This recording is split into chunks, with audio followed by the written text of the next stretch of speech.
পৃথা কথা শেষ করতেই কান্নায় ভেঙে পড়ল শ্রবণা। অসহায়তা ফুটে উঠছে ওর অভিব্যক্তিতে। দুই হাঁটুর উপর মাথা রেখে অঝরে কাঁদছে শ্রবণা। রোশনি এগিয়ে গিয়ে পিঠে হাত রাখল শ্রবণার। রোশনির দুটো হাত আঁকড়ে কেঁদে উঠল শ্রবণা। শ্রবণার চোখের জল ক্রমশ ঝাপসা করে দিচ্ছে ওর দৃষ্টি। পারমিতার মায়া হল, ও আর থাকতে পারল না। কয়েক পা এগিয়ে গিয়ে জড়িয়ে ধরল শ্রবণাকে। চোখের জল মুছিয়ে দিয়ে ভেজা গলায় বলল, শ্রবণা, নিজেকে সামলা। কাঁদতে কাঁদতে শ্রবণা বলে উঠল, আমার মধ্যে একটা কালো আছে, কখনো ভালো থাকতে দেয় না আমাকে। আমি অনেক চেষ্টা করেছি, তবুও কালো দিকটা কাটিয়ে উঠতে পারিনি। সে কলেজ জীবন থেকে এটা হচ্ছে। শ্রবণা চলে যাওয়ার পর ভেবেছিলাম নতুন করে শুরু করব, কিন্তু বাবা মার একটা সন্দেহ হয়েছিল। তোদের চোখে ধুলো দিতে পারিনি, তারা আমাকে চিনে ফেলে। ওরা বুঝতে পেরেছিল আমি শ্রবণা নই। তারপর থেকে যোগাযোগ রাখা বন্ধ করে দিয়েছিল। তাই আর কলকাতায় থাকতে চাইনি, মুম্বাই চলে গিয়েছিলাম। নতুন একটা শহর যদি আমাকে পাল্টে দিতে পারে এই আশায়, কিন্তু ওখানে কেউ নিজেকে বদলাতে পারলাম না। একের পর এক কমপ্লেন, তদন্ত কমিটি, সাসপেন্ড, এসবই চলতে থাকলো। এত চাপ নিতে পারিনি আর। কখন যে আমার মানসিক ভারসাম্য নষ্ট হয়ে গিয়েছিল বুঝতেই পারিনি। আজ মনে হচ্ছে ঠিকই হয়েছিল। ভালো হতো যদি অ্যাসাইলামে থেকে যেতাম, আর কোনো দায় নিতে হতো না। আমি কি করেছি, কেন করেছি, আর জবাবও দিতে হতো না। একটু দম নিয়ে শ্রবণা আবার বলল, সুস্থ হওয়ার পর ভেবেছিলাম নতুন করে জীবন শুরু করব, কিন্তু পারলাম না। অতীত সব সময় ফিরে আসে। অর্ণা এসে বসল শ্রবণার পাশে। নরম গলায় বলল, কোনো অন্যায় গোপন করলে বাকিদের কাছে ভাবমূর্তি ধরে রাখা যায়, কিন্তু নিজের ওপর ক্রমাগত একটা চাপ সৃষ্টি হতে থাকে। আজকে যে সবকিছু বলতে পারলি, এতে তোর মানসিক ক্লান্তি কিছুটা হলেও কমবে। যা হয়ে গিয়েছে ভুলে যা। পারলে এমন কোথাও চলে যা যেখানে কেউ তোকে চিনবে না। নতুন করে সবকিছু শুরু কর। শ্রবণার পাশে পড়ে থাকা শূন্য কফির কাপটা হাতে করে উঠে দাঁড়ালো অর্ণা। সুইটের এক কোণে টি কাউন্টার, সেদিকে এগিয়ে গেল। তোকে আরেক কাপ কফি দেব?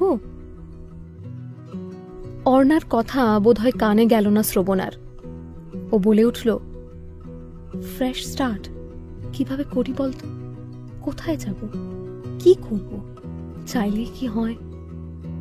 তোরা নিজেদের ক্যারিয়ারে সাকসেসফুল, কত নাম, কত প্রতিপত্তি, স্বামী, সংসার নিয়ে সুখের জীবন তোদের। তাই তোদের পক্ষে বলা সহজ। আমার দিকে তাকিয়ে দেখ, আমার মতো যাদের মুঠোয় কিছুই নেই, সারাটা জীবন ধরে যারা শুধু হারিয়েছে, তারা রোজ একটু একটু করে মরে। চাইলেও তারা নতুন করে শুরু করতে পারে না। হয় না রে, হবেও না কোনোদিন। এতক্ষণ সুইটের বিশাল জানলাটার সামনে দাঁড়িয়েছিল পৃথা। এই সুইটের বাইরে একটা পৃথিবী রয়েছে। সেখানে রাত ক্রমশ গভীর হচ্ছে, আর কিছুক্ষণ পরে চাঁদ ধীরে ধীরে ফিকে হতে শুরু করবে। ফর্সা হয়ে উঠবে পূর্ব কোণ। ভোরের হাত ধরে এই পৃথিবীতে নতুন একটা দিন শুরু হবে।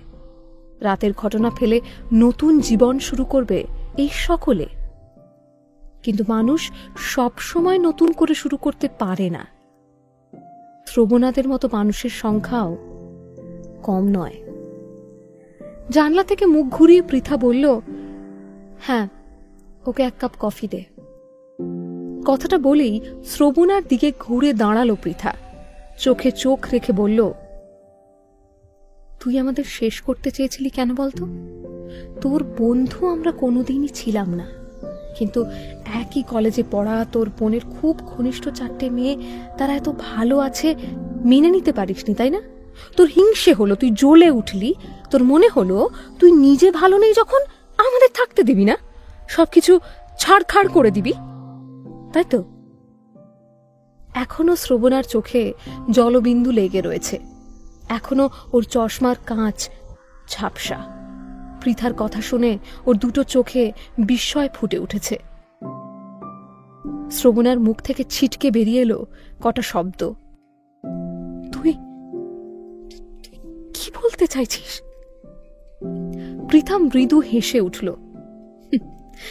শ্রবণা, তুই কোন ধাতুতে তৈরি সেটাই ভাবছি। তুই চাইলে কিন্তু ভালো অভিনেত্রী হতে পারতিস, চমৎকার অভিনয় স্কিল আছে তোর। ধরা পড়েও অম্লান বদনে তুই মিথ্যে বলতে পারিস। একটু মনে করিয়ে দিই, তুই একটা ইমেল পাঠিয়েছিলি, সেটার কথা ভুলে গেলি শ্রবণা? তোর ইমেলটা না পেলে আজকে রাতটা আসতোই না যে। কোন ইমেল? ঝাপসা চোখে ঢোক গিলে বলল শ্রবণা। পৃথা আবার হাসল। তুই নিজে থেকে বলবি না, আমি জানি। ঠিক আছে, এই গল্পটাও তোকে শোনাচ্ছি। মাসখানেক আগে আমার কাছে একটা অদ্ভুত ইমেল আসে। I vividly remember what you did 20 years ago. প্রথমে একটু অবাক হয়েছিলাম, পরে মনে হলো নিশ্চয়ই কেউ মজা করছে, না হলে কেউ এমন মেল করে মাথা মুন্ডু নেই।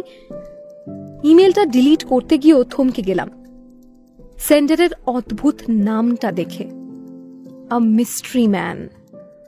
সত্যি বলতে কি, কলেজ জীবনের ওই দুর্ঘটনাটা ভুলে না গেলেও আবছা হয়ে গিয়েছে মনে। ঝোঁকের মাথায় 20 বছর আগে কি করেছি সেটা আর কে মনে রাখে? সবচেয়ে বড় কথা হলো, আমি ছাড়া ব্যাপারটা আর কেউ জানেও না। প্রথম মেলটার কথা ভুলেই গিয়েছিলাম প্রায়, আমার এলো ওই একই মেল। বুঝলাম মজা নয়, কেউ আমাকে অতীতে ফিরিয়ে নিয়ে যেতে চাইছে। কিন্তু কেন? তার উদ্দেশ্য কি? ব্ল্যাকমেল করতে চায়? তখনই মনে পড়ে গেল শ্রমণার কথা। হ্যাঁ, এই পৃথিবীতে কেউ যদি আমার অতীত সম্পর্কে সামান্য জেনে থাকতে পারে, সেটা শ্রমণা ছাড়া কে? শ্রমণার সঙ্গে দীর্ঘদিন যোগাযোগ নেই। ও মেডিকেল কলেজের শেষ দিকে আমার সঙ্গে দূরত্ব বাড়িয়ে দিয়েছিল। আমি দেশ ছাড়ার পর আর যোগাযোগও ছিল না। কিন্তু বিশ্বাস কর, শ্রমণাকে আমি বরাবর ভালোবেসেছি। দ্বিতীয় মেলটা পাওয়ার সময়ও মনে প্রাণে বিশ্বাস করতাম আমার বেস্ট ফ্রেন্ড যদি কেউ থাকে, সেটা শ্রমণা ছাড়া আর কেউ নয়। ওর আমার দূরত্বের কারণই ছিল শ্রবণার দুর্ঘটনাটা।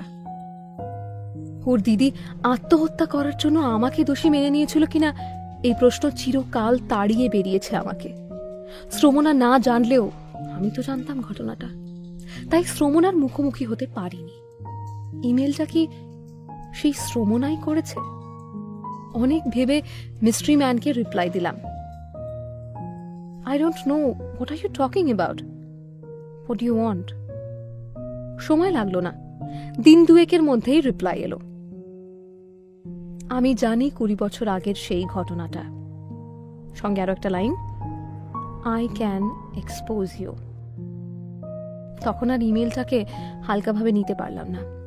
20 বছর বন্ধুদের সঙ্গে কোনো যোগাযোগ নেই, তাদেরকেও রসিকতা করছে।